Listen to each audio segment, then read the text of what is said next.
नमामि धन्वन्तरिमादिदेवं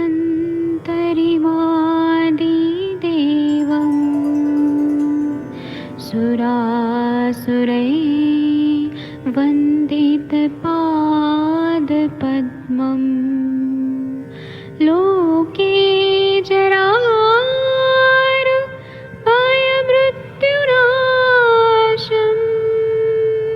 दातारमीशं विविधौषधीनां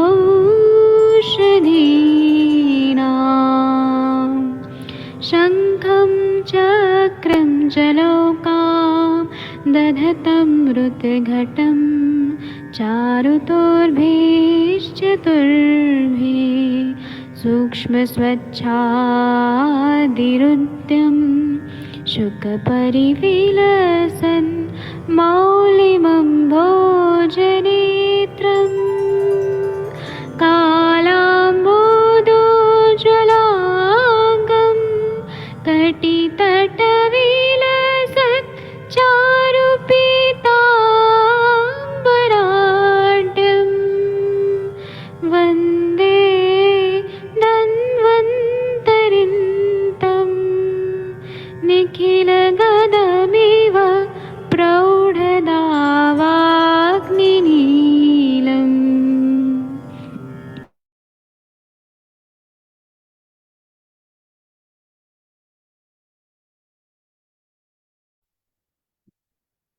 प्रणाम सभी लोगों को। मैं वैद्य अरविंद पाठक पुणे महाराष्ट्र से आप सभी लोगों का स्वागत करता हूं। सभी लोगों को कोटि कोटि प्रणाम करता हूं।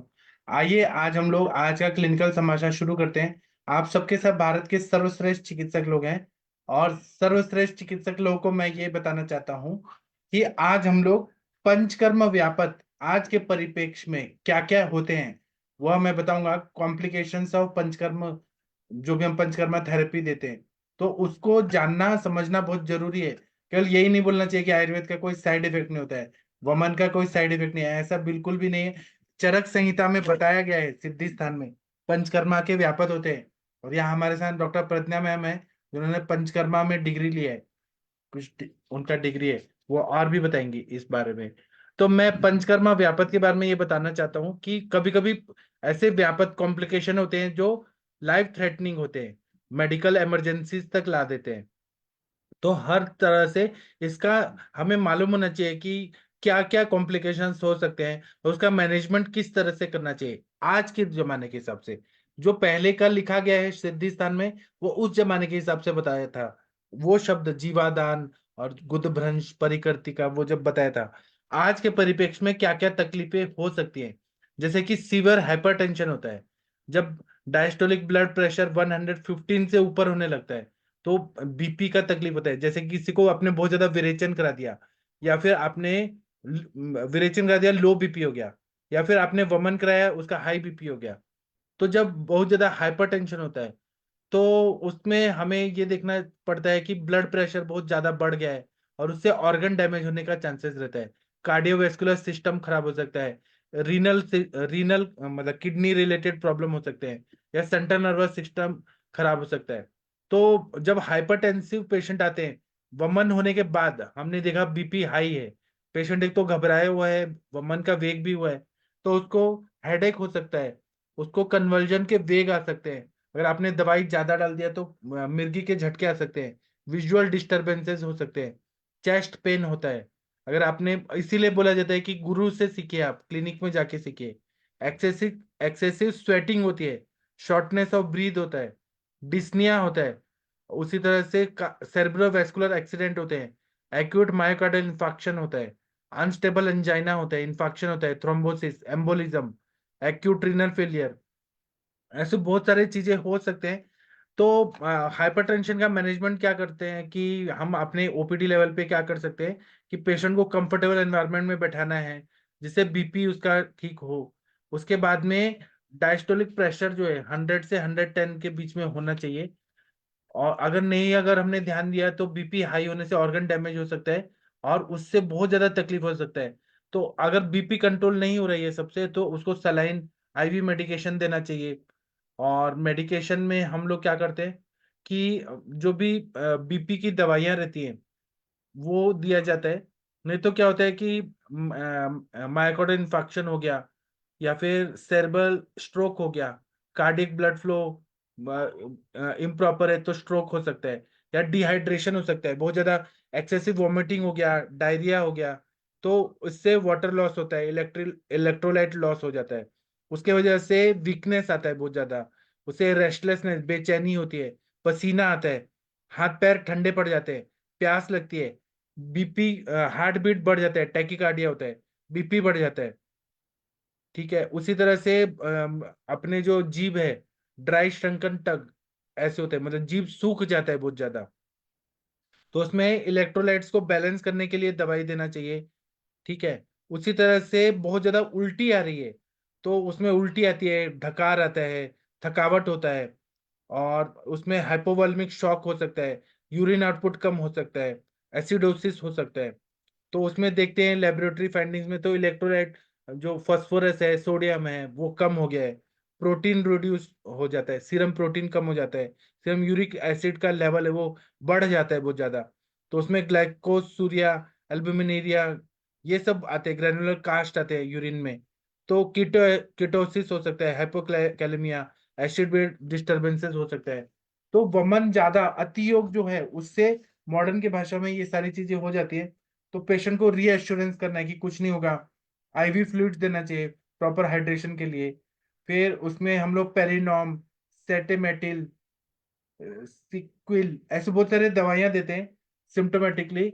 और तो कभी कभी खून आता है उल्टी कराते टाइम, तो उससे ये हो सकता है कि बहुत ज्यादा खून आ रहा है उल्टी कराते समय, अति योग हो गया, मिथ्या योग हो गया, तो ड्यूडेनल अल्सर हो सकता है, या फिर सिर, मतलब ये कॉम्प्लिकेशन हो सकते हैं बहुत ज्यादा, इसोफेजियल अल्सरेशन हो सकता है, एसोफेजियल वाराइसिस हो सकता है। तो इसमें भी हमें फिर रेंटेक इंजेक्शन, रेंटेक देना पड़ता है, डेक्स्ट्रन का आईवी ड्रिप लगाना पड़ता है। तो हमें हमेशा ये, या हाइपोवॉल्मिक शॉक पे पेशेंट ना आ जाए, तो हमें वो सब देखना पड़ता है। हाइपोवॉल्मिक शॉक अगर हो गया तो ब्रेन, लीवर, किडनी, इस पे इफेक्ट हो सकता है, कार्डियक आउटपुट बहुत ज्यादा कम गड़बड़ा सकता है, फिर इलेक्ट्रोलाइट लॉस हो सकता है, तो उसमें पेशेंट पेलार हो जाता है, फिर पर्सपिरेशन, पसीना बहुत आता है, टैकीकार्डिया होता है, उसका लो बीपी होता है, उसका शरीर ठंडा पड़ने लगता है, और स्किन भी उसकी कुछ अजीब तरह की ठंडी होने लगती है, तो हमें उसका फिर मैनेज करना पड़ता है। तो बीपी वगैरह देख के, और अपनी दवाइयां भी अति योग नहीं होना चाहिए। नहीं तो लोग क्या करते हैं मालूम है, मतलब मैंने ऐसे पेशेंट देखे हैं कि एक पेशेंट को 30 बार वेग आना चाहिए, तो उसने क्या किया, बहुत ज्यादा इच्छा विधि, 10-15 इच्छा विधि दे दिया एक डॉक्टर ने, उसने कभी सीखा नहीं था और दे दिया।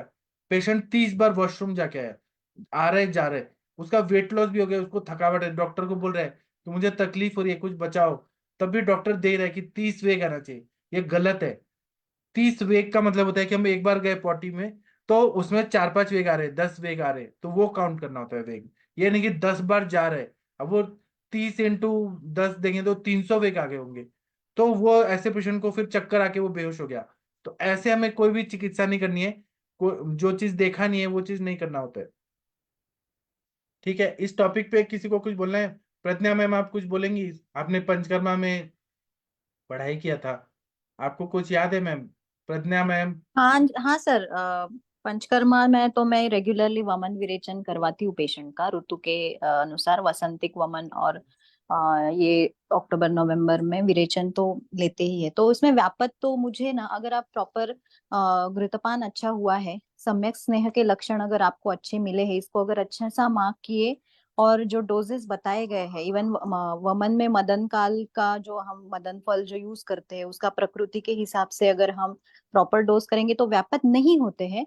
बट फिर भी कभी कभी गलती हो जाती है। तो मेरे पूरे इसमें मुझे एक बहुत सीवियर व्यापक मिला था, रुचशुल का, जो हीन योग का व्यापक है। पेशेंट को वेग ही नहीं आए थे, और उसके बाद 4 या 5 घंटे के बाद पेशेंट का मुझे फोन आया था कि मुझे बहुत सीवियर चेस्ट पेन हो रहा है। तो फिर मैंने उनको बोला था इमीडिएटली ईसीजी वगैरह करवाने को, बट कुछ सिग्निफिकेंस आया नहीं था। उसके बाद फिर मैंने हिंगू वचा घृत के साथ अनुपान दिया था और अनुवासन बस्ती दिया था, तो रुचुल कम हो गया था। वैसे व्यापक तो बहुत सारे हैं, तो कुछ कुछ मतलब व्यापक। अनुवासन बस्ती आपने वमन के बाद दे दिया? सर उसको बहुत सीवियर रुच्छुल था। अपान वायु का अनुलोमन होना बहुत जरूरी लगा मुझे तब। और वमन के 7 या 8 घंटे के बाद भी उसका रुच्छुल कम नहीं हो रहा था। षडधरण चूर्ण दिया था मैंने। वमन का जो रुच्छुल जो अयोग का जो लक्षण है उसमें षडधरण स्नेह के साथ चाटन दिया था मैंने मुहुर्मुह। बट उसके बाद उसका पेन फिर भी कम नहीं हुआ था, तो मैंने मात्रा बस्ती अनुवासन नहीं सॉरी मात्रा बस्ती दिया था सहचर का। तो जैसे ही वातानुलोमन हो गया ना तो उसका पेन रिलीफ हो गया था। ये अब तक का सब सिर्फ एक ही एक्सपीरियंस आया है मुझे। उसके बाद तो मुझे व्यापद इतना ऐसे नहीं मिला है पेशेंट का पंचकर्म में। विरेचन अतियोग के व्यापद मिलते हैं बहुत बार। जैसे परिकृति का है जो pen burning sensation of anal reason. उसके बाद अग्निमंद हो जाता है बहुत बार अगर प्रॉपर वे से नहीं हुआ विरेचन या वमन तो। देन आदमान व्यापद हो जाता है, वो भी अगर माइन्यूटली देखेंगे तो वो भी मिलता है हमें। उसके लक्षण मिलते हैं कि शूल होता है, एब्डोमेन पेन होता है, भूख नहीं लगती है। ऐसी कुछ कुछ चीजें मैंने देखी है प्रैक्टिस में बहुत बार वमन और विरेचन में। जी, बहुत अच्छा बताया आपने मैम। ठीक है, thank you. Thank doctor you. हाँ, शशि तिवारी मैम, आपने कॉम्प्लिकेशन देखे हैं? आपने पेशेंट में कभी बस्ती दिया, कुछ साइड इफेक्ट हो गया? नहीं सर, मेरी प्रैक्टिस में तो गॉड ग्रेस बस्ती का कभी तक कोई व्यापक नहीं आया है। क्योंकि नॉर्मली जो है जो निरोविधि है उनके भी कोई नहीं आया है, जैसे दसमूल काढ़ा हो या बैतरन बस्ती वगैरह हो या तिक्तिचीर बस्ती हो या नॉर्मल ऑयल वाली मात्रा बस्ती वगैरह में भी कभी नहीं आया है। और विरेचन के बेग के सर अब मेरा साथ हुआ था जब मैंने खुद अपना विरेचन कराया था। मेरा फ्रेंड पंचकर्मा स्पेशलिस्ट है 2018 में, तो मेरे को सर 37 बेग आए थे। पर मैं ठीक थी बिल्कुल भी, मतलब मुझे नहीं प्रॉब्लम थी। पर उसने कहा कि नहीं अब इसको रोक देते हैं। तो ये चीज था। तो मेरे को वही है कि पेशेंट के सत्व वगैरह पर भी बहुत डिपेंड करता है। हाँ, जब अपनी प्रैक्टिस करने बैठो तो हमेशा सेफर साइड रहना चाहिए। पर मेरे को था कि उस पर पूरा विश्वास था, तो इसलिए मुझे कहीं इस तरह की तकलीफ नहीं हुई थी। और वमन वगैरह में सर मैंने क्लासिकल वमन नहीं कराए हैं अभी भी, क्लासिकल विरेचन। तो मैं तो सदैव वमन सदैव विरेचन ज्यादा कराने पर रोक रहती हूँ। तो मुझे अभी ऐसा नहीं मिले हैं, बट सेशन बहुत अच्छा है। उस चीज को सुनते हैं तो फिर दिमाग में रहती हैं चीजें। जी sir, thank you sir. Thank you. आज ही मैंने वमन कराया सर एक पेशेंट का, कैसा पीसीओएस के कराया, सब पेशेंट। बताइए, डिटेल में बताइए मैम। सर मैंने 7 दिन का घृतपान किया, एक दिन आद्यशन मीन्स गैप दिया, और आज वमन हो था पेशेंट का सुबह। तो सुबह सुबह वातज काल में 6:30 बजे मैंने पेशेंट को बुलाया था क्लिनिक में। उसके बाद दुग्धपान दिया आधा घंटा पहले। फिर उसके बाद मैंने पटोल और नींब का क्वाथ दिया पीने के लिए, ऑलमोस्ट 50 to 60 ml। तो वेट किया। मैंने मदन फल का फांट इमीडिएटली नहीं दिया। 4 मदन फल मैंने कल रात को फोड़ के वो भिगो के रखे थे। फिर जैसे ही पटोल और नींब का क्वाथ दिया उसके बाद पहला वेग आया पेशेंट को, और उसमें बहुत सारा कफ निकला। उसके बाद मैंने मदन फल फांट जो था वो 30 to 40 ml, जो 4 मदन फल का था, उसमें वचा सेंधव और मधु मधु समभाग मिला के पीने के लिए दिया। उसके बाद दूसरा जो वेग आया उसमें औषध भी निकला और प्रॉपर कफ और पित्त दोनों भी निकला। और उसके बाद फिर मैंने यष्टि मधु का जो क्वाथ है वो पूरा 3 लीटर पिया पेशेंट ने, और बहुत अच्छा वमन हुआ। पेशेंट का वेग मुझे 8 वेग मिले टोटल आज। और उसके बाद पेशेंट को वमन पूर्व जो कंप्लेंट्स थे, क्योंकि स्नेहपान में पेशेंट को हेडेक, हेवीनेस, अग्निमंद, सर्वांग शूल, सर्वांग गौरव, ये सारे लक्षण थे। और ये सस्नेह मल प्रवृत्ति, ये भी लक्षण बहुत अच्छा था। आज वमन के बाद पेशेंट खुद बोली कि बहुत हल्का लग रहा है, मेरे सिर में जो हेवीनेस था वो चला गया, नाक में जो पूरा हेवीनेस था भरा भरा सा लग रहा था वो चला गया है। और फिर उसके बाद मैंने पेशेंट सेटल होने के बाद बीपी मॉनिटर किया, सब नॉर्मल था। और फिर बाद में घर भेज दिया संसर्जन क्रम पूरा एक्सप्लेन करके। तो अभी पेशेंट आएगी फॉलोअप के लिए 2-3 दिन में। So let's see. जी, आपने 1 लाख 2 लाख लोगों को तो वमन कराया ही होगा। बहुत सर, अभी तक बहुत हुए, शायद हो चुके होंगे इतने। बहुत वमन कराए हैं मैंने। अभी मैं वमन ऐसी चीज हो गई है मेरे लिए कि मैं किसी भी कंडीशन में, किसी भी सीजन में वमन बहुत अच्छे से ले सकती हूँ।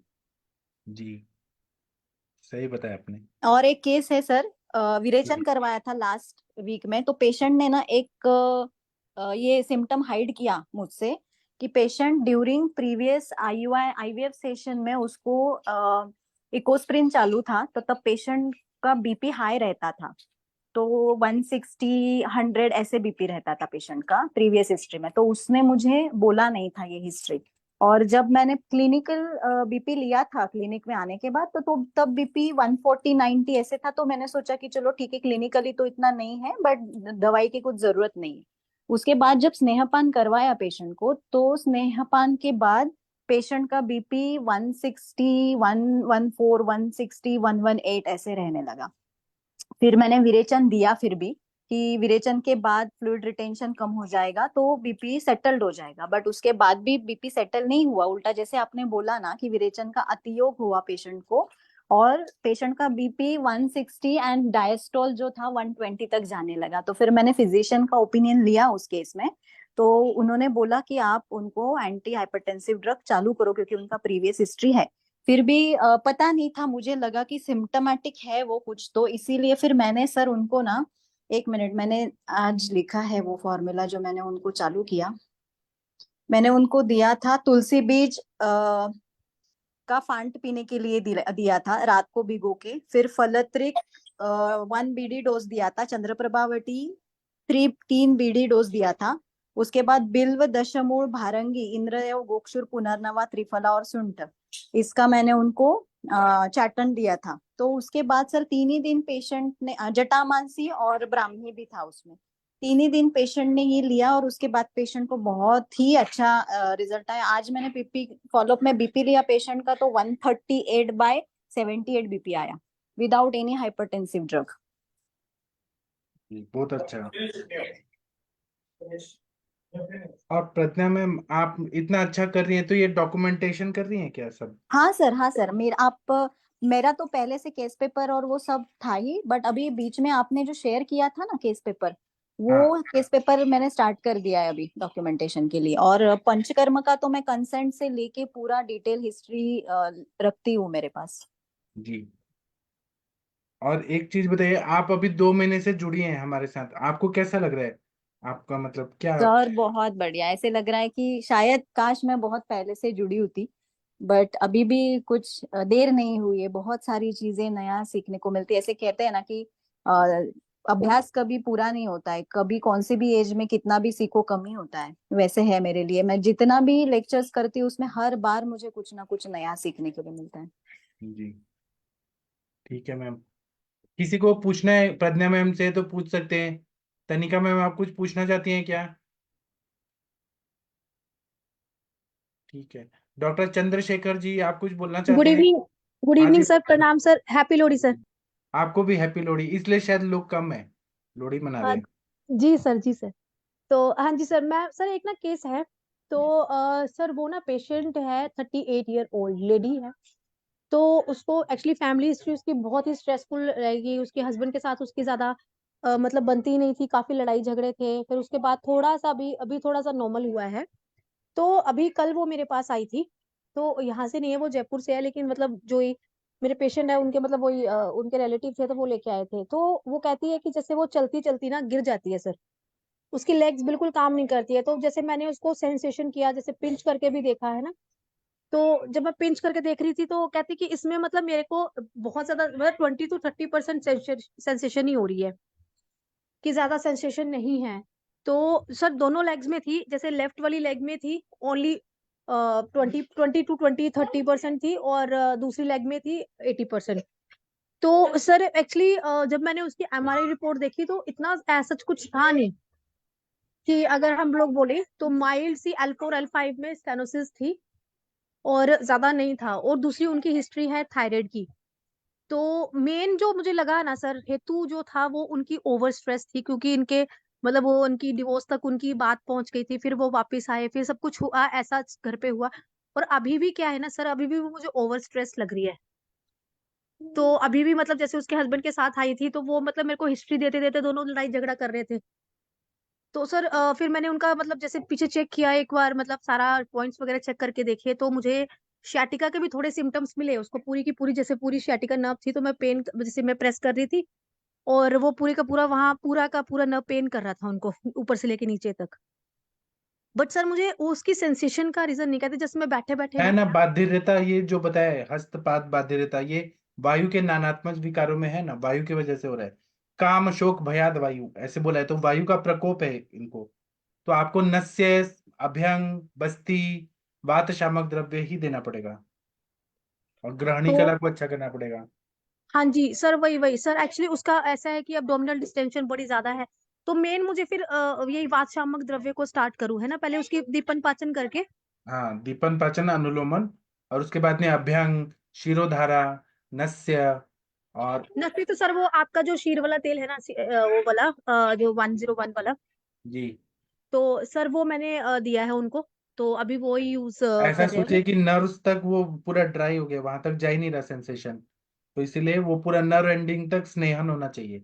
तो आपको बहुत टाइम लगेगा पूरा ठीक होने करने में। जी और सर, बोलिए मैंने कि उनको, क्यों लड़ाई झगड़ा करती है हस्बैंड से, जब शरीर को नुकसान हो रहा है क्यों करती है?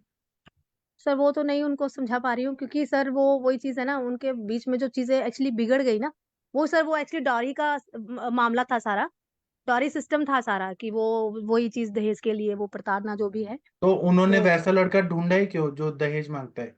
सर लव मैरिज थी ना, तो बाद में सर एक्चुअली पता चला ना कि लड़का लालची है। तो ऐसा प्यार ही क्यों करना है जहाँ पे फिर ऐसा होता है? प्यार ही क्यों किया ऐसा?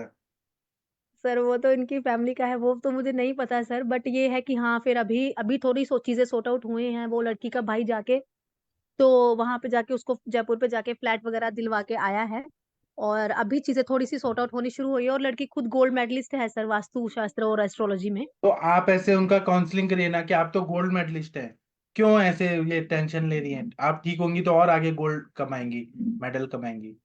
सर वो मैंने की है काउंसलिंग, बट वही से मुझे यही आपका सही वही लग रहा है कि उसको पहले वायु की चिकित्सा ये जरूरी है, उसके अंदर हाँ इतना स्ट्रेस है सर, इतना स्ट्रेस। जी। तो इसमें पूरा यही स्नेहन, स्वेदन, बस्ती, नस्य, रक्तमोक्षण, और एक प्रज्ञा मैम ने लिखा है शालीषष्टिक पिंड स्वेद ग्रहण द्रव्य से। प्रज्ञा मैम आप थोड़ा गाइड करिए क्या करना चाहिए शालीषष्टिक कैसे? हाँ सर, मैम उनको ना ये सबसे पहले तो B12 देखो, उनका डिफिशिएंट होगा, B12 स्टार्ट करो उनको इंजेक्टेबल या ये, क्योंकि ये जो सिम्टम्स है ना वो B12 डेफिशिएंसी के भी होते हैं, और स्ट्रेसफुल है वो, तो अब्जॉर्प्शन नहीं होगा उनका। और षष्टिशाली पिंड स्वेद में ब्रूहण द्रव्य सारे बला, अश्वगंधा, विदारी, देवदार, दशमूल का पूरा ये बनाइए क्वाथ, उसमें वो पोटली जो है षष्टिशाली जो है उसमें वो कुक करिए, और उसका पोटली बना के ब्रूहण द्रव्य जैसे सर का जो है ना क्षीरबला, उसके साथ भी कर सकते हैं, अगर आपके पास कोई ब्रूहण तेल है उसके साथ भी कर सकते हैं। तो हफ्ते में 2 बार मैं यूजुअली जो भी मस्कुलर एट्रोपी के पेशेंट या न्यूरोलॉजिकल, अभी ये तो न्यूरोलॉजिकल नहीं है क्योंकि MRI नॉर्मल है आपने बोला, तो फिर भी आप उसका उनका मांस धातु ब्रूहण करो, मांस धातु ब्रूहण और B12 सप्लाई सप्लीमेंट्स चालू करो, उनको बहुत अच्छा रिजल्ट आएगा। और जैसे सर ने बोला कि वात शमन करो, व्यान वायु का और अपान वायु दोनों पे काम होगा, सर्वव्यापी है व्यान वायु, तो आपको व्यान वायु पे भी काम करना है और अपान वायु पे भी काम करना है। तो ये जो है उसको आप ब्रूहण करो द्रव्य से, तो अब वायु अपने आप कंट्रोल में आ जाएगी। वही वही मैम, एक्चुअली मेरे लिए दिक्कत ये है कि वो पेशेंट यहाँ पे नहीं है मैम, मैं गुड़गांव में हूँ और वो जयपुर में है, और वो आएगी मेरे पास जैसे 15-20 दिन के बाद आया करेगी, तो हाँ फिर जब भी वो आया तो करेगी मैं चलेगा यही ना ट्राई आप, करूंगी। हाँ 15-20 दिन के हाँ बाद जी हाँ आएंगे जी। वो, तो आप आप पूरा जो जो एक चीज घंटा सिखा सकते हैं सिखा दीजिए, मात्रा बस्ती सिखा दीजिए। हाँ उनको सिखा दीजिए मैम, वो घर पे भी करेंगे ना तो सर भी चलेगा। वो इतनी स्ट्रेस में है कि सर वो एक्चुअली वही चीज है कि वो कुछ नहीं कर पाती हैं, तो उसको वो पहले लेके आना पड़ेगा उस स्टेज के लिए ना। उनको आयुष दर्पण में ज्वाइन होने को बोलिए ना, यहाँ ज्वाइन होने के बाद सब स्ट्रेस दूर हो जाता है। हाँ उनको काउंसलिंग जी सर। अच्छा कीजिए, काउंसलिंग करने के बाद उनको ये समझाइए कि ठीक है आपका स्ट्रेस तो है ही, उसको तो हम इमीडिएटली डिलीट नहीं कर सकते, बट आप सिर्फ आपको खुद के लिए सिर्फ 1 घंटा देना है बस, 12 घंटे में से आप 1 घंटा भी खुद के लिए नहीं दे पाओगे तो मैं कैसे क्योर करूंगी आपको, इतना मैम वो मत। खुद रेकी हीलर है, वो खुद रेकी हीलर है, लोगों की चीजें अब्जॉर्ब कर ले, मुझे लगता है वो नेगेटिव एनर्जीज इतनी अब्जॉर्ब कर लेती है कि वो स्ट्रेस उसके ऊपर ही आता है, तो रेकी ठीक है में मैम ये मैं अब्जॉर्प्शन काम नहीं करूंगी। होता है मैम, रेकी में एनर्जी अब्जॉर्प्शन नहीं होता है। रेकी इज द प्रोसेस जहाँ पे आप सिर्फ कॉस्मिक एनर्जी को गेन करके वो किसी और के पास डाइवर्ट करते हो। मैंने हीलिंग, चक्रा हीलिंग से लेके रेकी हीलिंग, प्राणिक हीलिंग तक किया हुआ है। मैं पेशेंट को खुद मेडिटेशन करवाती हूँ, हीलिंग मेडिटेशन करवाती हूँ, स्पेसिफिकली इनफर्टिलिटी में मुझे हीलिंग मेडिटेशन के बहुत ट्रिमेंडस अच्छे रिजल्ट्स है ट्रीटमेंट के साथ। तो माइंड मैंने खुद एमएससी क्लिनिकल साइकोलॉजी किया है मैम, डिग्री लिया है मैंने। तो क्लिनिकल साइकोलॉजी में यही सिखाते हैं कि सबसे पहले तो आपको एंगर, आपके जो ट्रॉमेटिक थिंग्स होते हैं ना, तो उन ट्रॉमेटिक चीजों को आपको कंट्रोल करना है, तो माइंड लिबरेट करना पड़ता है। माइंड लिबरेशन ये जो है ना, वो आपको पेशेंट को सिखाना पड़ेगा।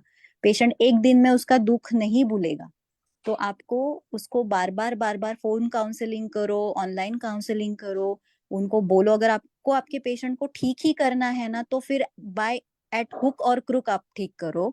फिर पेशेंट को बोलो कि मुझे फोन करे, मैं फोन काउंसलिंग करती हूँ, फोन पे काउंसिल करो। फिर मेडिसिन, ओरल मेडिसिन भेजो, 15 दिन में पेशेंट आएगी तब उनको स्नेहन, स्वेदन, षष्टिशाली, नस्य, शिरोधारा और बस्ती, ये सब कुछ करो, भले ही 3 घंटे जाए पेशेंट के, ये सब करके ही उनको भेजो, तब मैम पेशेंट पूरी अभी, तरीके से ठीक हो जाएगी। हाँ जी मैम, अभी तो मैंने फिलहाल के लिए उनको वही दीपन पाचन दिया है और अनुलोमन दिया है ना।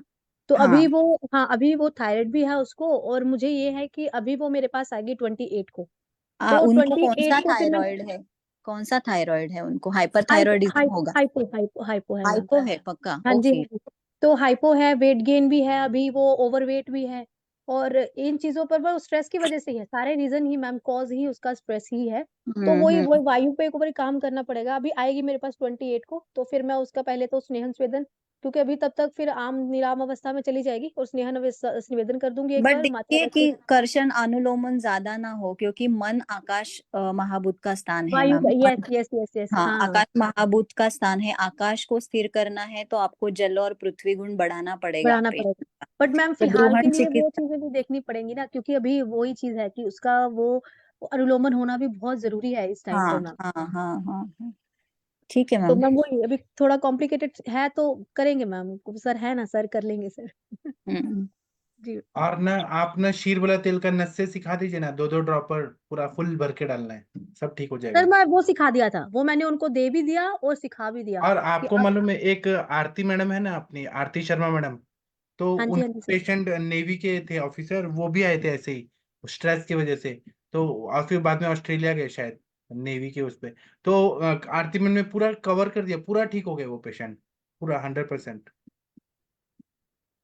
जी सर जी, मैं ट्राई करूंगी सर, पक्का पूरा अभी मैं अपनी तरफ से पूरा वो लगाऊंगी, आज एफर्ट मेरे लगाऊंगी। पास आपके तो वात का सारा सिम्टम है, मेरे पास एक पेशेंट का फोन आया, मैंने उनको दवाई दिया, उनको पित्त का सिम्टम है, हाइपर एसिडिटी, खाना नहीं पचता, जलन होती है। तो वो मुझे बोले, फोन पे रो रहे थे कि आपको मालूम है डॉक्टर, मैं इतना परेशान हूँ, 20 साल से मैं तकलीफ में हूँ, मेरे को हाइपर एसिडिटी होती है, अल्सरेशन हो गया है, ये वो।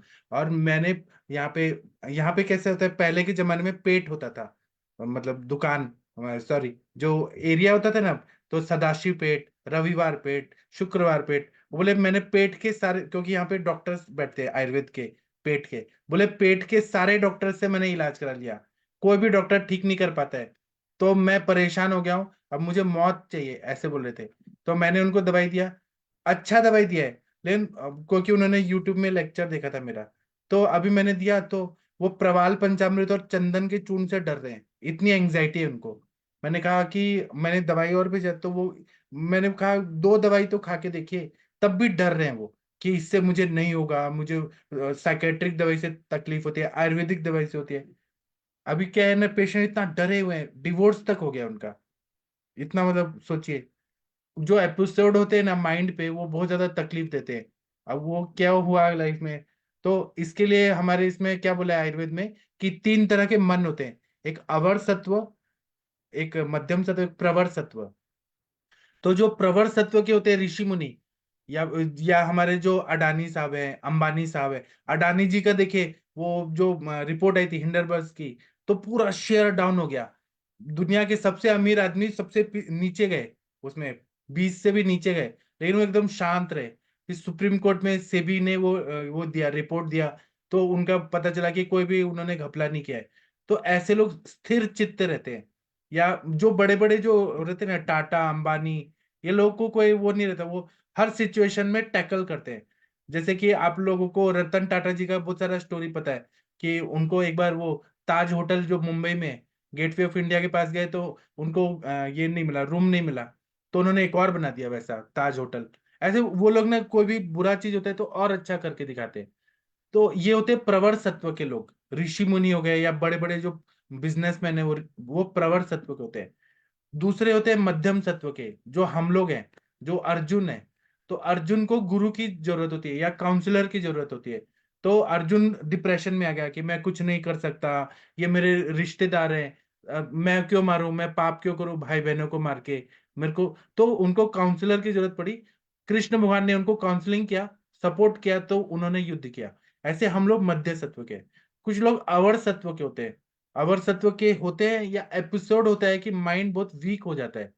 तो आपके भी पेशेंट या मेरे पेशेंट वीक माइंड पेशेंट है, इनको हमको मानसिक ताकत बढ़ानी है, तो उनको काउंसलिंग करना है, दवाइयां देनी है, हंसाना है, तो ऐसे वो हो जाएंगे ठीक। सही है ना तनिका मैम जब मैं बोल।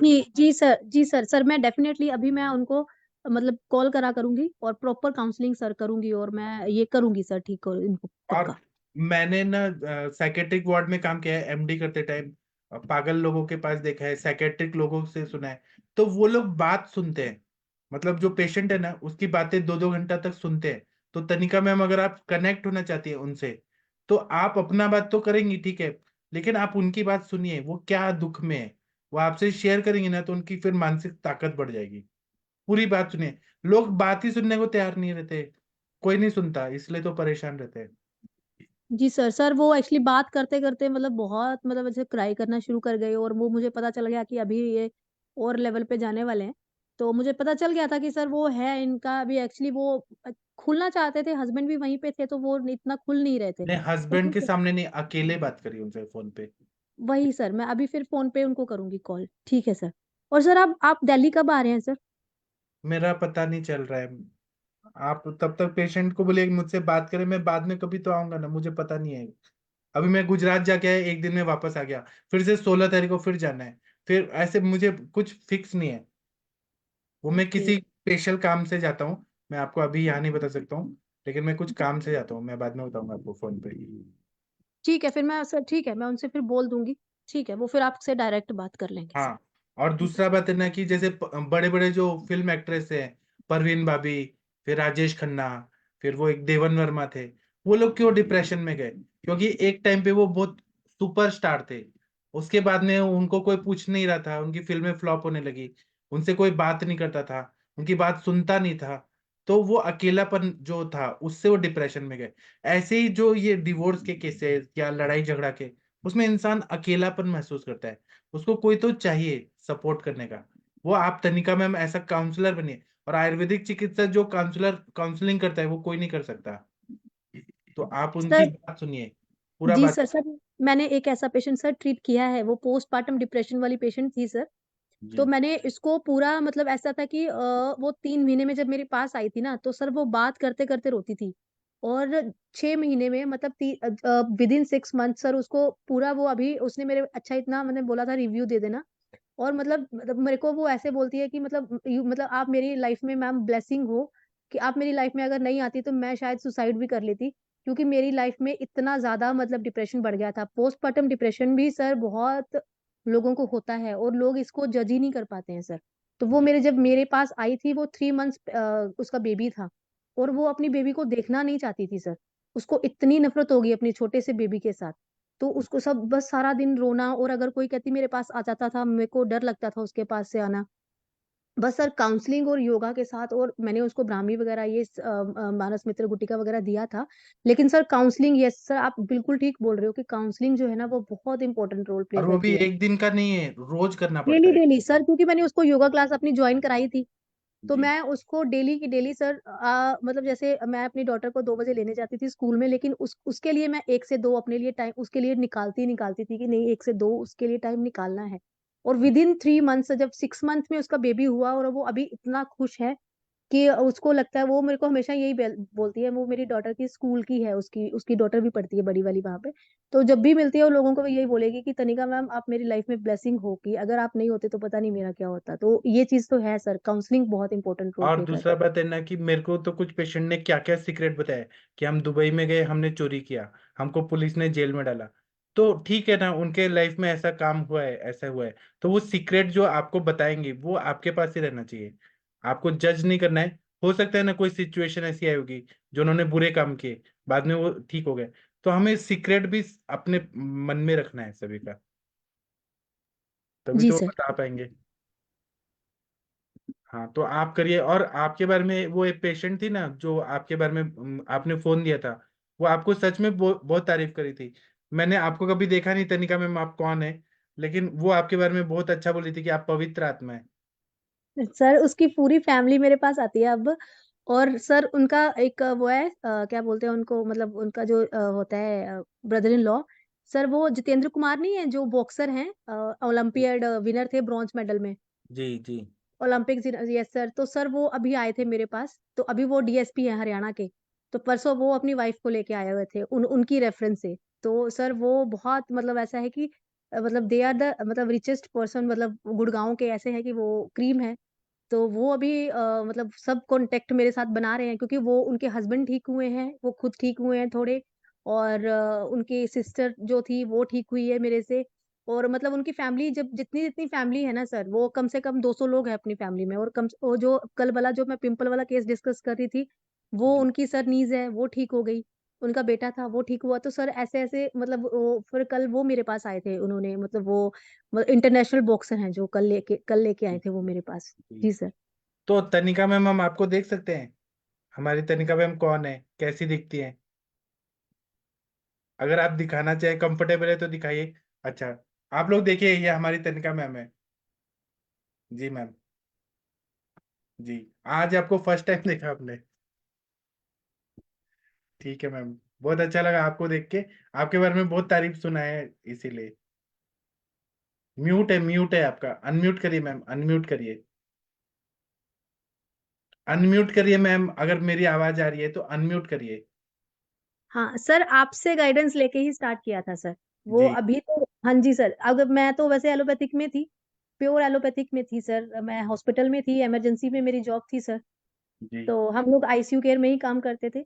तो अभी जब जब से आपके लेक्चर कोविड में स्टार्ट हुए हैं, उसके बाद से सर मैंने छोड़ दिया सब कुछ सर। और मेरे को ऐसा लगता है आप मेरे से 20 साल छोटी हैं। इतनी छोटी होके भी इतनी समझदार, इतनी मैच्योर, इतना मतलब इतनी अच्छी हैं आप। ऐसा लगता है कि डॉक्टर है, सच में डॉक्टर है आप। नहीं सर, वो सिर्फ आपको देख के ही है सर। आप आपसे उम्मीद होती है तो मैं पेशेंट को सर कभी ना नहीं करती हूँ। मुझे लगता ही नहीं है कि कोई केस डिफिकल्ट है, सिर्फ जी। आपसे उम्मीद लेके सर। जी मैम। जी ऐसे सर। आप तरक्की करते रहिए मैम, आपका नाम पूरी दुनिया में हो, ऐसा थैंक शुभकामना। और हम आपके साथ हैं हमेशा। जी सर। सर मैं अभी तो मतलब ये है कि मेरा तो कंटिन्यूअसली सर मैं आपके साथ ही यहाँ पे चलने वाली हूँ सर। जी सर। आज तो मुझे एक मैडम ने फोन किया, मैं इधर नाम नहीं बताऊंगा। वो बोली कि मेरे को ना डिप्रेशन आता है, कभी कभी पेशेंट नहीं आते हैं, मैं रोने लगती थी पहले। अब मैं आयुष दर्पण का लेक्चर सुनती हूँ तो मेरा सारा डिप्रेशन चला जाता है।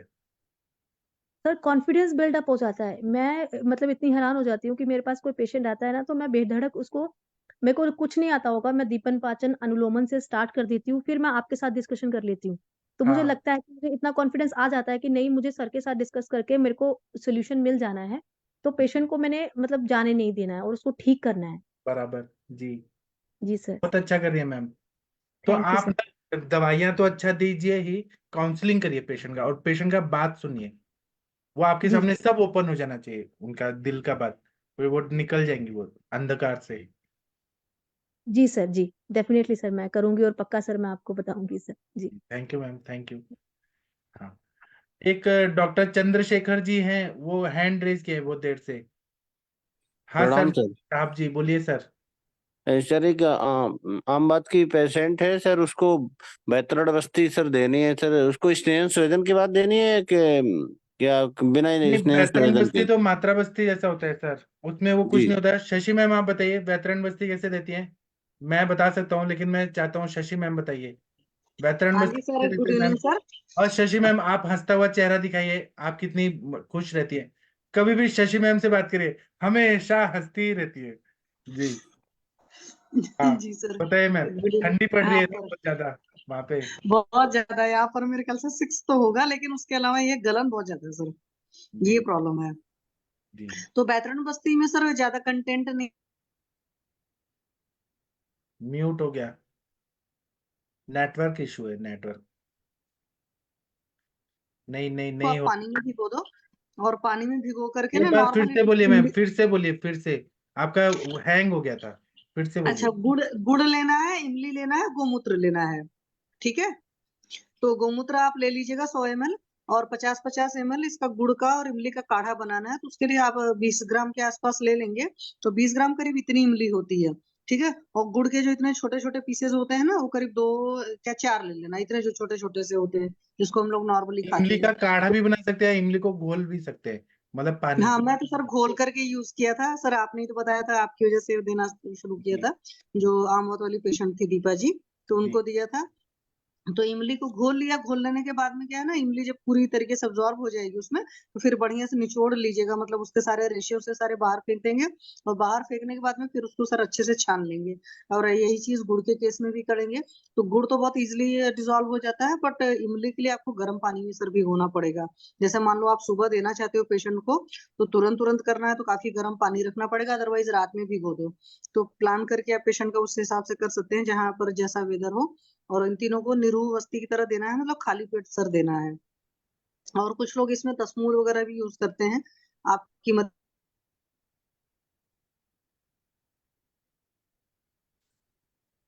फिर से हैंग हो गया मैम का वीडियो, हैंग हो रहा है, नेटवर्क प्रॉब्लम है।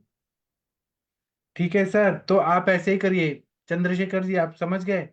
50 जी सर, ml टोटल मात्रा, इमली का सर पानी, टोटल मात्रा कितनी रहेगी फ्लूइड? 200 ml तक, 200 ml तक। खाली पेट ही देना है सर इसको? खाली पेट ही देना है। अगर 200 ml वापस नहीं आ रहा तो उसका डोज बढ़ाना पड़ता है, कभी कभी 500 ml तक करना पड़ता है। Okay, thank you sir. जी तो आप सर ना, चूंकि एनिमा पॉट से दोगे, तो आप बनाना थोड़ा सा ज्यादा, ठीक है। क्योंकि 200 ml अगर डालना है तो एनिमा पॉट में देखेंगे तो 150 ml तक तो उसकी जहां पर होल होता है 150 ml तक ले लेता है। तो करीब 350-400 ml बनाएंगे, तब जाकर 200 ml जा पाएगा पेशेंट के अंदर। इस बात का ख्याल रखिएगा। मतलब नॉर्मल बस्ती देते हैं ना सर आप, चंद्रशेखर जी, चंद्रशेखर सर? अनम्यूट करिए। चंद्रशेखर जी, हाँ जी, देते हैं नॉर्मल वस्ती। हाँ। हाँ, इस तो क्योंकि ख्याल रखना होता है ना कि शुरुआत में भी मतलब थोड़ा सा चीज निकल जाना चाहिए। और एनीमा पॉट में भी इस तरह है, कई बार होता है ना बस्ती देते हो तो इस बात का ख्याल नहीं रखते, तब वहीं पर बस्ती व्यापत होता है, या पेशेंट को बाद में पेन वगैरह होता है। तो गॉड ग्रेस इन चीजों का मैंने हमेशा। जी, आपका फिर से म्यूट हो गया। आप प्रज्ञा मैम, आप कुछ बोलना चाहेंगी हाँ वेटरन सर, पे? मैं ना, हम लोग मैंने जो ताराचंद में सीखा है ना, जब मैंने ये किया था पोस्ट ग्रेजुएशन पंचकर्मा में, तो मैंने जो वहां पे जो सीखा है वो वाला मैं बता दूं सर, हम लोग हाँ, कैसे आप ही बनाते बताइए हैं। ना, आपने तो डिग्री लिया है उस पे। सर हम लोग कैसे करते थे, 24 ग्राम एक शुक्ति जो है ना, वो जागरी मीन्स गुड़ लेते थे, उसको गर्म पानी में या पहले 4-5 घंटे पहले भिगो के, फिर उसका कल्क जैसे बनता है वो छान लो। फिर उसके बाद 12 ग्राम सेंधव उसमें ऐड करते थे। फिर तिल तेल या कोई भी वात शामक तेल जो है, या ये अपना कौन सा हम लोग एरंड स्नेह इसमें अमवात में मोस्टली यूज करते हैं वो। और फिर उसके बाद 48 ग्राम का चिंचा कल्क, चिंचा जो है वो भिगो के उसका कल्क बना के, ये सारी चीज छान लो, पूरा छान के 2 बार छान लो, 2-3 बार। और फिर उसमें 100 ml या 190 ml का गोमूत्र, गो अर्क, अगर फ्रेश गोमूत्र मिलता है तो बहुत अच्छे रिजल्ट आते हैं, अगर नहीं मिलता है तो गो अर्क डालते थे हम। और फिर वो बस्ती हम पेशेंट को देते थे एम्प्टी स्टमक, बहुत अच्छे रिजल्ट्स आते थे। और ये बस्ती देने से पहले विषगर्भ तेल का स्नेहन भी करते थे, और एरंड निर्गुड़ी और एरंड पत्र का पत्र पोटली करते थे सर। जी ठीक है चंद्रशेखर जी, आपने ये सुन लिया, ये मैम ने डिग्री लिया है, जी, इसी में thank you post sir. Graduation किया है। प्रज्ञा मैम तो इतनी अच्छी है ना, मैं इनको कब से जानता हूँ। मुझे लगता है पिछले जन्म में ये मेरी बहन ही थी, पिछले हाँ जन्म से। सर, आप हमेशा बोलते हो मुझे ये कि मुझे पता है आप पिछले जन्म में मेरी बहन, और साल मुझे लगता है ये आप 2007 या 8 से बोल रहे हो मुझे। हाँ पता नहीं क्यों आपको कुछ साक्षात्कार हुआ है या नहीं हाँ, ऐसे, बट पता आप नहीं। हमेशा बोलते हो मुझे कि हाँ, आप मैं पिछले जन्म। पहले से बोलता हूँ, 2007 से बोलता हूँ। हाँ क्योंककि आपका विचार और मेरा विचार हमेशा मैच होता है, इतने सालों से। हाँ, शायद आप बोलते भी थे मुझे कि आपको वायु दिखते, आपको वायु का आवरण भी दिखता है, ऐसे हमेशा बोलते थे मुझे आप। जी। और ना, मैं प्रज्ञा मैम से कब मिला हूँ मालूम है? एक सांडू ब्रदर्स का एक प्रोग्राम हो रहा था। हाँ, पूना में। हाँ 2018 या 19 में कभी तो हो रहा था, तब मैं मिला था। हाँ सर, याद है मुझे। एक ही बार बस मिला वो लाइफ में। हम्म। जी ठीक है।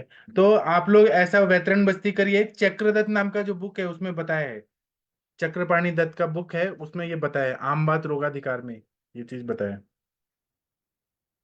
ठीक है, और किसी को कुछ पूछना है? डॉक्टर जागीर सिंह जी, नेहा मैम, कुछ बोलना है तो बोल सकते हैं।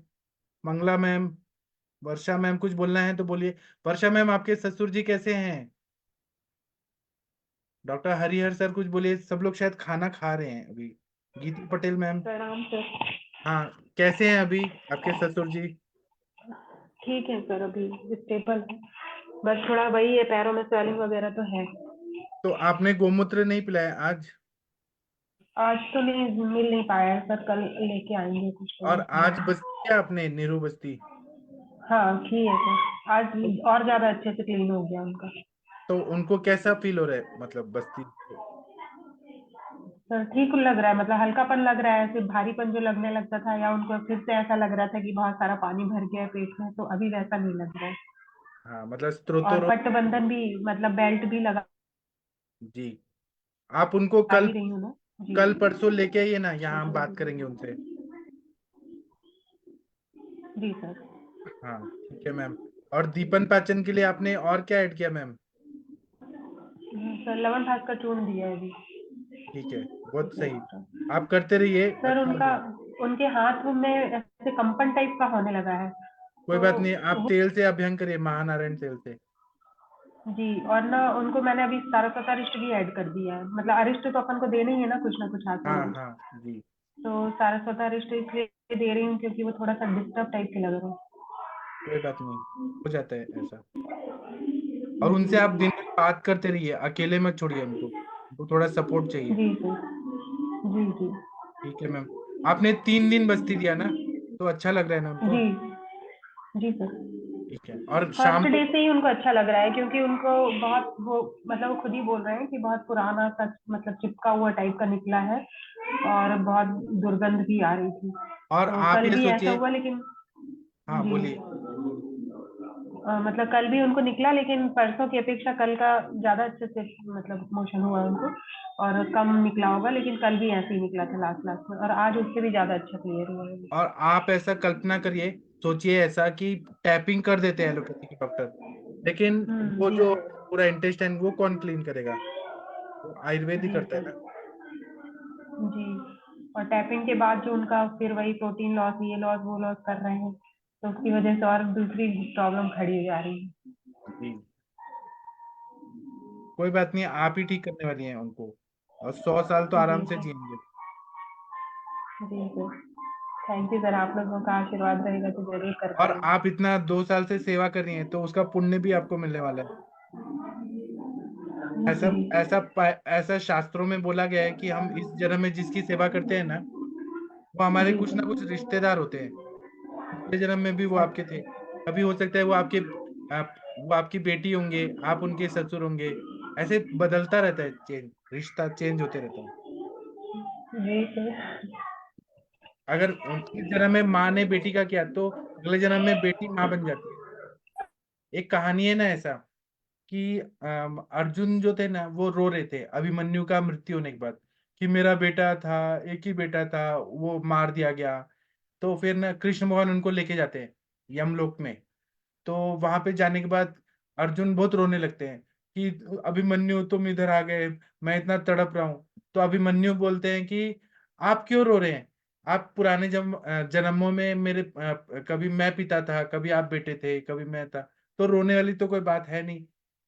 तो अगले जन्म में भी हम मिलेंगे, उसके बाद वाले जन्म में भी मिलेंगे, तो इसलिए कोई टेंशन नहीं लेना चाहिए। जो आत्माएं रहती है ना, वो मिलती रहती है हमेशा। आप लोग जैसे आयुष दर्पण के लोग हैं ना, ये मेरे पिछले जन्म में भी कुछ ना कुछ थे आप लोग, उसके पहले जन्मों में भी थे। हम मिलते रहेंगे, हमेशा मिलते रहेंगे, मिलते रहेंगे।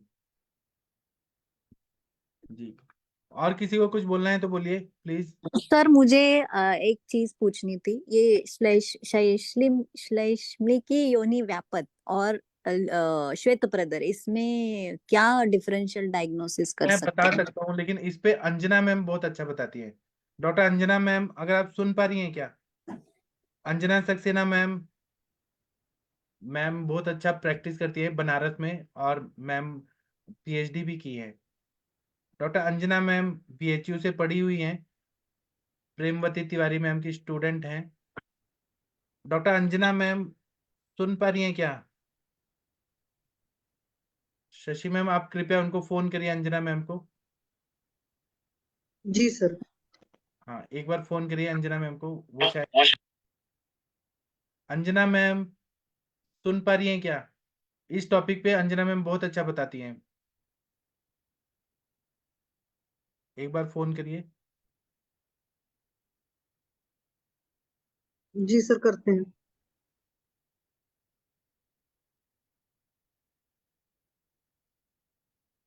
जो जिस सब्जेक्ट में एक्सपर्ट होता है उसको सम्मान देना चाहिए।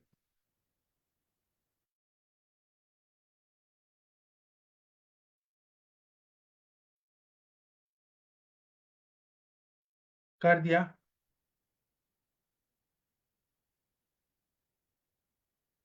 सर कर रहे हैं, 1 मिनट। हाँ ठीक है, मैं भेज तो रहा हूँ, लेकिन अंजना मैम शायद नहीं है।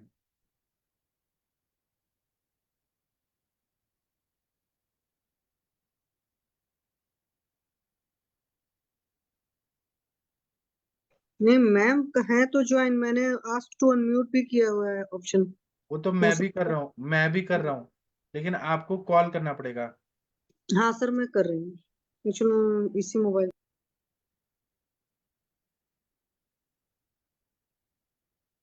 बाकी कोई इस पे बोल सकता है क्या, श्लेष्मी की योनि व्यापत और श्वेत प्रदर में क्या डिफरेंस रहता है? अभी अंजना मैम पेशेंट देखती है तो वो ज्यादा अच्छे से बता सकती है, क्लिनिकल पॉइंट ऑफ व्यू से।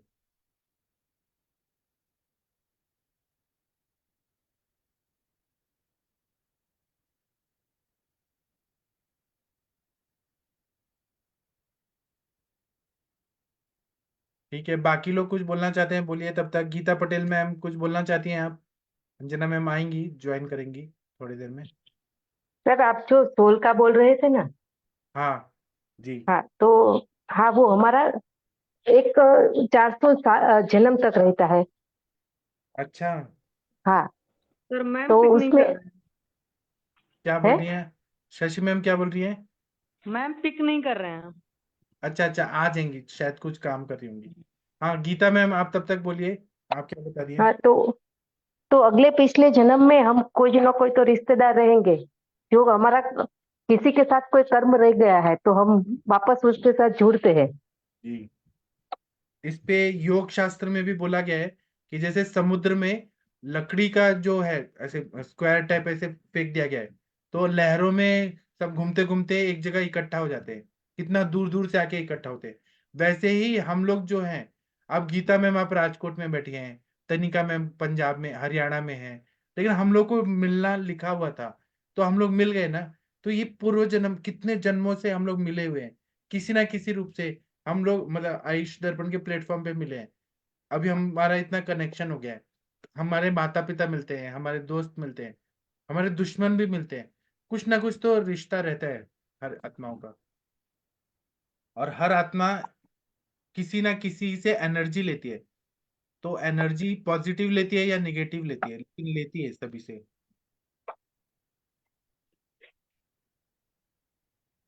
अंजना मैम नहीं आ रही है ना? तो शशि मैम, आप जानती हैं, आप प्रैक्टिकली बता सकती हैं श्लेष्मी की योनि व्यापक और श्वेत प्रदर में डिफरेंस?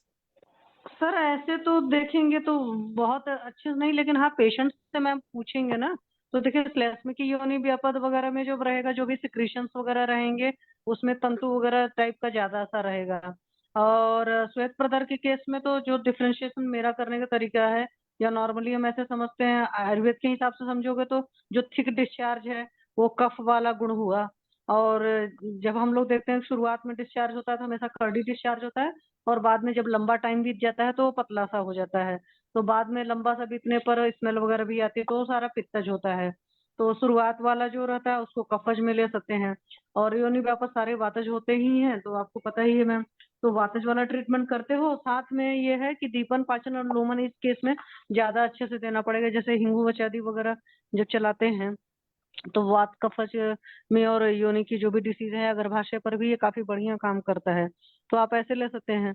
और दूसरी बात है कि श्वेत प्रदर वगैरह या जितने प्रदर के केसेस होते हैं उसमें खास करके जो लोकल ट्रीटमेंट करते हैं तो लोकल ट्रीटमेंट का बहुत बढ़िया फायदा मिलता है। तो इसके केस में त्रिफला से कर सकते हैं, या टंकण भस्म जो है टंकण के साथ हरिद्रा मिक्स करके उससे जब धावन कराते हैं त्रिफला के साथ तो उससे बढ़िया रिजल्ट आएगा। क्योंकि कफज है तो वहां पर टंकण भस्म बहुत बढ़िया काम करती है, मतलब प्रक्षेप के रूप में उसको डाल दीजिए। और बाद में लोकल एप्लीकेशन में नहीं, मैम का फिर से नेटवर्क का इशू आ गया। गीता मैम, करना है मैम। आप गीता मैम कुछ बोलना चाहती हैं इस टॉपिक पे? कुछ बोलना चाहती हैं, बोल सकती हैं। नहीं सर, ट्रीटमेंट कर सकते हैं, वो शास्त्रोक्त तो नहीं बताइए। बोल सकती। हाँ, डिफरेंशियल डायग्नोसिस कैसे करेंगे हाँ व्यापत और श्वेत प्रदर में? अंजना मैम वो शायद नहीं है, आप बताइए मैम। गीता मैम जो बोलना है बोलिए। हाँ, वो जो पीतज वाला होता है येलो इस टाइप का डिस्चार्ज रहता है सर, और कफज है तो प्योर व्हाइट और कर्डी टाइप का रह जाता है। जी, ठीक है, ठीक है। अभी अंजना मैम का हम वेट करेंगे, आज करेंगे या प्रज्ञा मैम आपको रुकना पड़ेगा क्योंकि वो मैम हाँ सर। एक्सपर्ट है। मैम ने इतने साल प्रैक्टिस किया है गायनेक का और दिन रात वही पेशेंट देखती है, तो वो ज्यादा अच्छे से बता पाएंगी। हाँ सर, हाँ सर। जी, वो पीएचडी गाइड भी है, एमडी गाइड भी है अंजना मैम, तो वो अच्छे से बताएंगी। और आप अंजना मैम के बारे में भी देखिएगा। अंजना मैम हमेशा हंसती रहती हैं, कभी इरिटेट नहीं होती है, एकदम शांत स्वभाव की है, प्रवर सत्व की है, कभी डिप्रेशन नहीं आता। बहुत अच्छी मैम है। ठीक है। हाँ हाँ, अंजना मैम शायद नहीं, आवाज नहीं जा रहा है अंजना मैम तक, आज कुछ तो काम में बिजी है। ठीक है, और किसी को कुछ पूछना है पूछिए प्लीज। हरिहर सर कुछ बोलना चाहते हैं sir? Doctor Surendra Sharma ji, Shashi ma'am कुछ बोलना चाहती हैं, बोलिए मैम। हाँ सर, मुझे पूछना है। आज एक पेशेंट की हिस्ट्री आई और थोड़ी खराब हिस्ट्री है। खराब हिस्ट्री ये है कि वो बच्ची थी जब 6 साल की सर, तब से वो थायरोनॉम पर है और now she is 23 year old.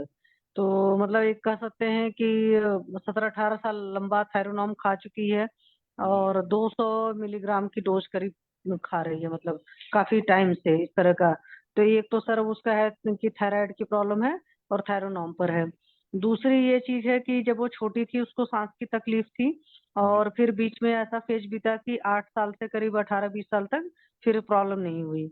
और फिर अभी उसको फिर से सांस लेने में तकलीफ होती, मिल्ली बोलती है, डस्ट एलर्जी है।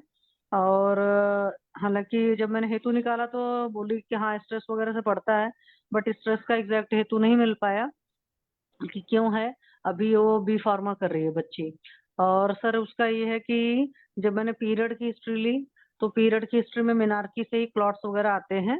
हालांकि 4 डेज का है, बहुत ज्यादा वो नहीं है, बट अभी भी ड्यूरेशन का है, कभी 1.5 महीने पर आता है, कभी 2 महीने पर। जैसे अभी 5 दिसंबर को आया था तो अभी तक नहीं आया है। तो इसमें मतलब सर जैसे थायराइड का इतना बढ़िया लंबा इतिहास है, मतलब मेडिसिन लिया हुआ है 18 साल का, ये चीज है। और अभी ब्रेथलेसनेस की तकलीफ है। तो मेरे को है कि सर इसके केस में कहाँ से ट्रीटमेंट शुरू किया जाए। जैसे मैंने तो अभी सर दीपन पाचन और लोमन ही चलाया है, ज्यादा चीजें नहीं चलाई हैं। मैंने इसमें हिंगू बचादी चलाया हुआ है और अभी मैंने सितोपलादी दे दिया था थोड़ा सा खाने के लिए। और जी, साथ में सर आरोग्यवर्धिनी बस दी है अभी। जी, और ज्यादा मेरे पास वो भी नहीं थी अभी मेडिसिन से ठीक है। मतलब इस पे करने के। तनिका मैम आप कुछ बताना चाहेंगी? तनिका मैम, प्रज्ञा मैम, आपने केस सुना क्या? या नेहा मैम हाँ कुछ बोलिए। जी बोलिए हाँ मैम। सर, सुना सर। मैम उनको ना विदारी चूर्ण, सफेद मूली या सफेद ओनियन होता है ना, हम्म। उसके जूस के साथ, मीन रस के साथ आप रसायन काल सुबह देना शुरू कीजिए। बहुत बिडारी। अच्छा फर्क आता है हाँ एक थायराइड चीज और है, पेशेंट। पेशेंट का वेट बहुत ज्यादा है, पहले 90 kg था, अभी शायद 80-80 kg है, तो पेशेंट ऑबीज भी है। हाँ, तो ओबेसिटी हमेशा कफ से रिलेटेड ही होगी ऐसे नहीं है, अवरोध जन्य भी हो सकती है मैम। अगर आपको अगर बारीकी से आप हेतु का निकालेंगे तो वात या अवरोध जन्य है या कैसा है वो देखिए, बट विदारी और इसका रिजल्ट ना थायराइड में बहुत अच्छा मिला है मुझे पेशेंट्स में। मैम किस डोज में देना है? सफेद मूली या फिर ओनियन, सफेद ओनियन के जूस में। नहीं मैम, डोज किस डोज में देना है मैम? 2 ग्राम पर डे। और मैम कितनी देर तक देना है? मैं तो 3 महीने भी दिया है पेशेंट को और लंबे समय तक भी चालू रख सकते हैं आप। बट मैम ये जो आप बोल रहे हो ये आप्तोपदेश है मैम, मुझे मेरे जिससे जैसे मैंने अभी इसमें सीख रही हूँ ना, वैसे मैंने ये देखा है, पढ़ा है और उसके हिसाब से मैंने यूज करके देखा, तो इसमें सही में बहुत अच्छे रिजल्ट्स मिलते हैं। जी मैम। पाठक सर, ये जो आप बताते हैं बच्चा पुनर्नवा और गिलोय बताते हैं ना, हाँ, वो थायराइड हाँ बच्चा वो भी। पुनर्नवा, गुड़ुचि हाँ सत्व और जंगली प्याज की भावना। हाँ आपके पास नहीं होगा तो मैं भेज दूंगा। थायराइड वटी रहता है और हाँ 7 सर अदर। का थायराइड वटी है। अरे मैं कैसे भूल गई सर, आपने जो थायराइड वटी मैंने दिया ना आपसे, वो हाँ, मैंने पेशेंट को चालू किया तो पेशेंट के जो सिम्टम्स है, मतलब जो उसको होता था पाल्पिटेशन, स्वेटिंग आता था हाथ में बहुत, जी घबराता था, तो ये चीजें बहुत हद तक कम हो गई है। मेरे ख्याल से हार्डली 2 हफ्ते का ही डोज गया है पेशेंट को। जी तो मैम सर का थायराइड का वटी भी आप दे सकते हो, बहुत अच्छा रिजल्ट है उसका। जी। मैम और ग्रंथि पाचक मैंने भी दो, सोचा लॉन्ग उसको टर्म में उसको क्लॉट्स वही भी है। चलाने के लिए। जी मैम। उसको क्लॉट्स, ग्रंथि पाचक भी दो, उसको क्लॉट्स भी है, और सारी जो संप्राप्ति है ना उसमें त्रिकटु भी देना पड़ेगा, तो ग्रंथि पाचक में वो भी हाँ आ मैम, जाएगा। हाँ ग्रंथि रच फॉर्मूला वगैरह भी देना था, बट क्या है कि मेरे पास मैम वो था नहीं, अब मुझे खुद ही बनाना पड़ेगा ग्रंथि रच फॉर्मूला। मैं भेज दूंगा, अगर आपके पास नहीं है तो मैं भेज दूंगा। ठीक है सर, मैं क्योंकि नॉर्मली मैं पाचक तो ज्यादा इस्तेमाल करती थी, अब इन सबको भी रखना पड़ेगा धीरे धीरे। हाँ, अलग जरूरी अलग है, अगर पाउडर रखो, गायनेक कभी भी ऐड कर सकते हैं। और गायनेक प्रैक्टिस हाँ करना है तो जरूरी है मैम आपके पास अच्छा क्वालिटी का सब। हाँ, वो तो है सर। हाँ, तो उसके केस में मैंने भी दिया, मैंने कहा थोड़ा सा 15 दिन में देखते हैं क्या रिजल्ट आता है। मैंने कहा सिंपल सा, क्योंकि एलर्जिक अगर ब्रेथलेसनेस रहती है तो उस केस में अमल की चूर्ण वगैरह बहुत बढ़िया काम करता है, या अमल की रसायन, और साथ में इसमें गोल्ड की प्रिपरेशन बहुत काम करती है।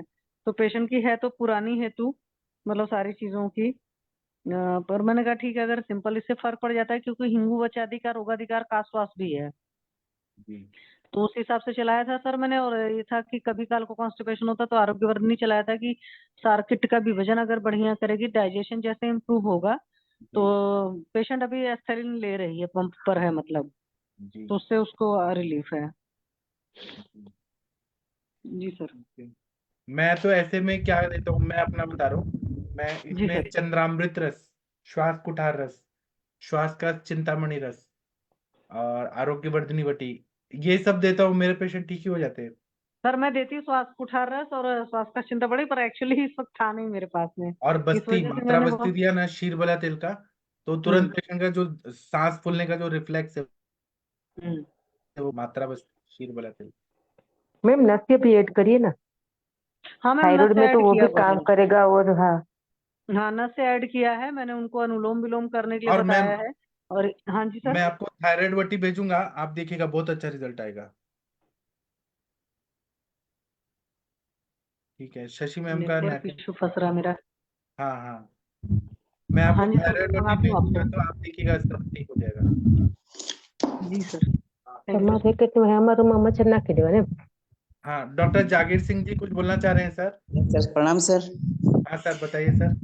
सर एक ना हमारे इधर जैसे आजकल बहुत ज्यादा ठंड हो रही है नॉर्थ हरियाणा, इधर नॉर्थ इंडिया में, तो सर हाँ पेशेंट आते हैं कि उनके ना हाथों की फिंगर्स में या पैरों के फिंगर्स में जो स्वेलिंग हो जाती है बहुत ज्यादा, और रेडनेस हो जाती है, इवन कहीं हाँ पे तो पेशेंट कट भी जाती है ना, ऐसे ऐसे वो। हाँ, तो हम क्या कर सकते हैं सर, कैसे ट्रीट आप करेंगे? सरसों का तेल बोलिए, सुबह और शाम अभ्यंग करें। जी सर सरसों अस्थि का तेल। मज्जा पाचक यूज करो, बहुत बढ़िया रिजल्ट आएगा। नवजोत मैम ने यूज करा हुआ है इस केस में, हाँ, अस्थि मज्जा पाचक वो है, बहुत लेकिन शानदार सरसों का रिजल्ट तेल। है। जी जी। तो सर डॉक्टर एक साहब साथ में कुछ और सरसों भी? के तेल, हाँ, जी जी डॉक्टर साहब। सरसों के तेल में कर्पूर डाल के बनाते हैं ना, सर को हम्म। गरम करके कर्पूर डाल दो और ढक दो, फिर वही मालिश के लिए दो, उससे काफी अच्छा रिजल्ट रहता है। जी, क्या है ना, सरसों का तेल इतना बढ़िया तेल है ठंडी के लिए कि वो बिहारी मजदूर होते हैं ना, तिहाड़ी मजदूर, वो मुंबई जैसे जगहों में आते हैं, सरसों का तेल लगाते हैं और ऐसे घूमते हैं, कुछ नहीं होता उनको, क्योंकि सरसों का तेल पूरा प्रोटेक्शन करता है, बात का शमन करता है, स्नेहन करता है। जितना प्योर वाला सरसों का तेल मिलेगा वो सबसे बेस्ट रहता है सर, वो करिए। और सर ठीक। एक चीज और सर, ये बीमारियां जो पैरों की फटती हैं सर, वो भी आजकल ये नॉर्थ इंडिया में बहुत ज्यादा है सर। तो मेरे पास एरंड जितने तेल, एरंड तेल लगाना है तो अच्छा फायदा हो। मैम उसमें सफाई करवाइए पहले बढ़िया से, क्लीनिंग के बाद में ना उसमें मॉइस्चराइजेशन होना चाहिए, चाहे एरंडल लगा दीजिए चाहे जो भी लगाइए मिली, लेकिन मेन होता है कि उसकी क्लीननेस बहुत जरूरी है। और उनको बोलिए कि पूरे टाइम सॉक्स वगैरह डाल कर रखें, जो मौसम की ठंडी हवाएं चलती है ना, वही और वही उसमें क्लीनिंग रुक्षता के नहीं कारण रही होता तो हाँ उसकी वजह से मैम मेन होता है, खास करके है। जी मजदूर तबका। दूसरी बात है मैम, जैसे प्रेगनेंसी में भी आप देखेंगे कुछ लोग को ये चीजें हो जाती हैं, तो न्यूट्रिशनल डिफिशियंसी भी रहती है, मीन्स हाँ मैम, ये आप रसायन सही बोल वसायन रहे हो। कुछ दीजिए। ये आप सही बोल रहे हो, क्योंकि मेरे पास जो पेशेंट आते हैं वो मजदूर नहीं, मेरे पास जो आते हैं ना वो मतलब ऐसे कंपनीज में जॉब करने वाले पेशेंट आते हैं।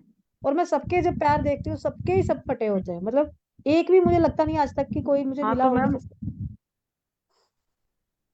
नहीं मैम, पालिका है ये है वातज विकार है, प्योर है, तो हाँ उसमें जी। आप लोकल ट्रीटमेंट के साथ में अगर नरिशमेंट अच्छा कर देंगे, मतलब उनका डाइजेशन ठीक करिए, दीपन पाचन उल्लोमन के लेवल पर, और कुछ घृत वगैरह कल्पनाएं दे दीजिए उनको खाने के लिए, बल्कि उनकी रोटी थोड़ा सा कम कर दीजिएगा, तो उससे रिजल्ट आ जाता है। अगर किसी का फट रहा है तो ये समझ लो कि उनका एक तो पेट नहीं ठीक है, और लोकल में क्लीनिंग नहीं कर पाते हैं। जैसे जॉब जो भी करने वाले हैं ना, ऐसा नहीं होता कि डेली अपने पैरों को साफ कर रहे हैं प्रॉपर, बस गए 5 मिनट में नहा लिया। तो एक तो डेली उसको बहुत अच्छे से सोप लगा करके मतलब बढ़िया से क्लीन करना है, और रात को सोते वक्त तेल लगाना है, और सॉक्स वगैरह पहन कर सोए शुरुआत में, धीरे धीरे करके ठीक हो जाएगा मैम, कॉटन के जी सॉक्स ठीक है। वगैरह जैसे डाल करके। और एरंड तेल भी आप लगवा सकते हो। एरंड तेल का एक फायदा ये होता है कि उसका कोई स्पॉट नहीं पड़ता, कोई दाग दुग नहीं लगता है। अदरवाइज मैम कोई भी तेल लगा सकते हो, मतलब सरसों का तेल जो भी खाने वाला एडिबल ऑयल होता है अच्छा काम करता है। जी मैम, थैंक यू मैम। असली में क्या हो रहा है ना, आजकल लोग घी वगैरह कुछ नहीं खा रहे हैं, बॉडी में रुक्षता पहले से ही बनी हुई है, तो उसके वजह से ये सारा प्रॉब्लम हो रहा है। हाँ जी सर, ये चीज होता है कई बार, मैं इस वजह से भी बता रही हूँ सर, मेरे साथ था, मेरा कभी पैर नहीं फटता था, लोग बोलते थे कि लेडीज का पैर फटता है, बट मेरे प्रेगनेंसी पीरियड में मेरा पैर फटना शुरू हुआ था। तो मैं हॉस्टल में बैठती थी उसके सामने, आग के सामने, और वो खूब सेकती थी, और वो आग वैसे जलाते थे मतलब मिट्टी टाइप का पूरा। तो उस टाइम से मैंने देखा था कि मेरे साथ ये प्रॉब्लम होना शुरू हो गई थी। तो इस वजह से मैं बता रही हूँ कि डिफिशियंसी होती है वही कई सर बार मैम, प्रेगनेंसी में। मॉइस्चर निकल जाता है ना, मॉइस्चर निकल गया ना, वो रुक्षता हाँ तो ज्यादा नेहांश, आ मैम गई। वो मैंने गलतियां नेहांश करी थी निकल तब, गया। जी। हाँ एहसास जी। नहीं था ना, क्योंकि पैर बहुत अच्छे थे, मतलब कभी नहीं फटते थे, तो सोचते थे नहीं होगा तो होना लगा। अभी तो कैसे कभी है इस पैर तरह मैम आपके, अभी कैसे हैं? सर अब तो ख्याल रखना पड़ता है, मतलब पहले कभी कुछ ख्याल नहीं रखना पड़ता था, अब तो प्रॉपर करना पड़ता है कि डेली क्लीन करना ही करना है। जैसे मैं तो क्या करती हूँ, जो कपड़े रगड़ने वाला साबुन मतलब ब्रश होता है, सोप लगाकर उससे रोज डेली क्लीन करती हूँ। पहले सर कभी कुछ भी नहीं करते थे तो भी बहुत नीट एंड क्लीन पैर होते थे। जैसे आयुर्वेद में या बोलते हैं ना ज्योतिष शास्त्र में, जिसके पैर जितने अच्छे होते हैं तो फेस उतना बढ़िया रहता है। तो पैर की सफाई पर इसलिए भी बहुत ज्यादा ध्यान देना चाहिए। आयुर्वेद में बोलते हैं ना, श्री होता है ये चीज। जी। मेन वही है मैम, सफाई काफी रखना पड़ता है अगर जिनके फटते हैं, और न्यूट्रिशनल आप डिफिशियंसी। महाराष्ट्र में आएंगी ना, हर मंदिर में ऐसे पाद चिन्ह की पूजा होती है, साईं बाबा के उधर या हर जगह पैरों के हम्म चिन्हों की, तो वो ऐसे ही पैर अच्छे रहने चाहिए। हम्म। हाँ। तो हाँ तो आप भगवान ना, राम के ना चरण पादुका। हाँ, और हम्म आपको पता होगा कि पहले के जमाने में माएँ थी ना, वो सरसों का तेल से अभ्यंग करती थी नॉर्थ इंडिया में, तो हम्म। बच्चे हमेशा स्वस्थ रहते थे, मांसपेशियां सब अच्छे रहते थे। आजकल वो सब होता ही नहीं है, न संस्कार है न कुछ है, तो फिर इसीलिए सब गड़बड़ हो रहा है। वो सर है सर, हमारे टाइम में जंक फूड नहीं था ना, मान लीजिए अगर कोई महीने में कुछ खाता था, हम लोग अपनी यंग एज की बात कर रहे हैं, तो महीने में एक आध बार किसी ने गोलगप्पे खा लिए। ये कोई चाइनीज वाइनीज टाइप के आइटम आए भी थे तो भी इस तरह का इसका कोई क्रेज नहीं था। और कभी कुछ खाना होता था महीने 2-4 महीने में, तो कोई बाहर गया तो डोसा खा लेता था। अभी सर जंक फूड इतना ज्यादा है ना कि हर इंसान लगभग कोई वीक नहीं बीतता कि लोग कचड़ा ना खाए। मैं तो कचड़ा खाती हूँ सिंपली इसको।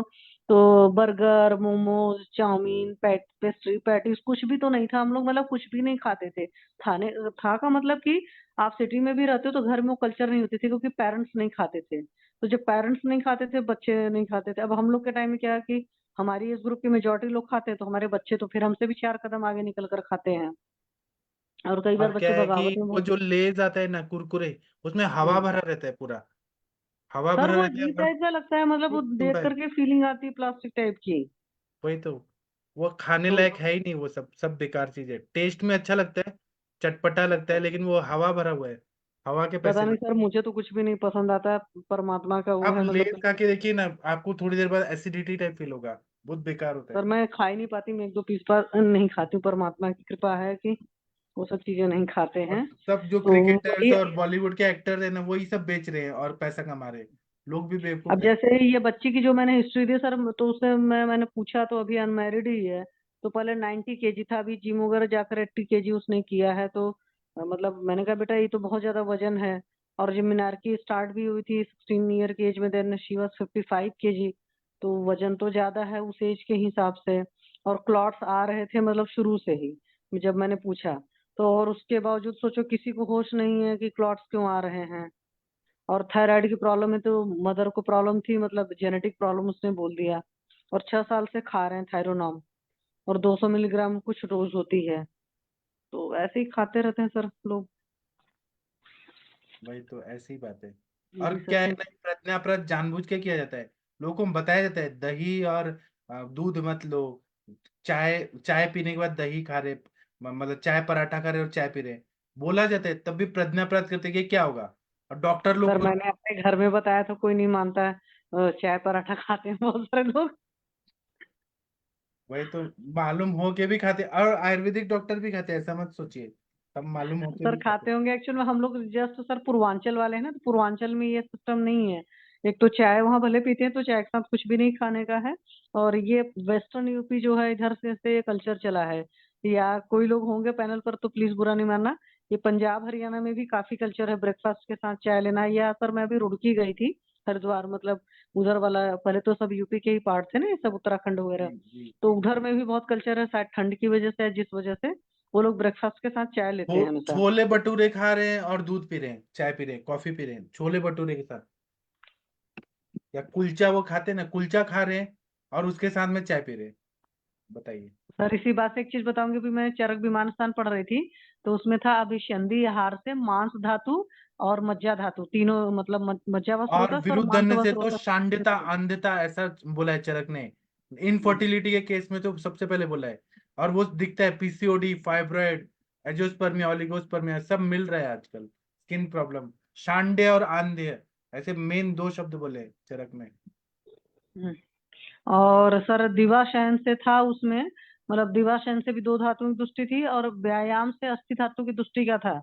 जब ज्यादा व्यायाम करते तो वो, इसलिए मैं कह रही थी कि किसी को भी हेयर फॉल ज्यादा है तो वहां पर ये भी पूछो कि कोई एक्सेस जिम तो नहीं कर रहा है। एक्सेस जिमिंग करेगा तो उससे भी, या एक्सेस व्यायाम करेंगे, कुछ लोग की आदत होती है, तो वहां से भी हेयर फॉल या अस्थि वाली जो भी तकलीफें होंगी सारी। जी तो चरक विमान स्थान पढ़ो एक बार, अच्छा लगेगा सबको। जी। ठीक है आदित्य सर, आपकी बात हमें सुनना है, लेकिन टाइम हो गया है सर। आदित्य सर, आपने हैंड रेज किया है, अभी हम कोई सेशन बात नहीं नहीं सर, करते कोई हैं। बात नहीं सर, कल कभी देख ले, कभी। कल बात ओके सर। करेंगे, कल सुबह कोई सेशन नहीं होगा, 11 बजे होगा, फ्री डेमो क्लास, उसमें हम बात करेंगे। थैंक यू, प्रणाम, गुड नाइट, शुभ रात्रि।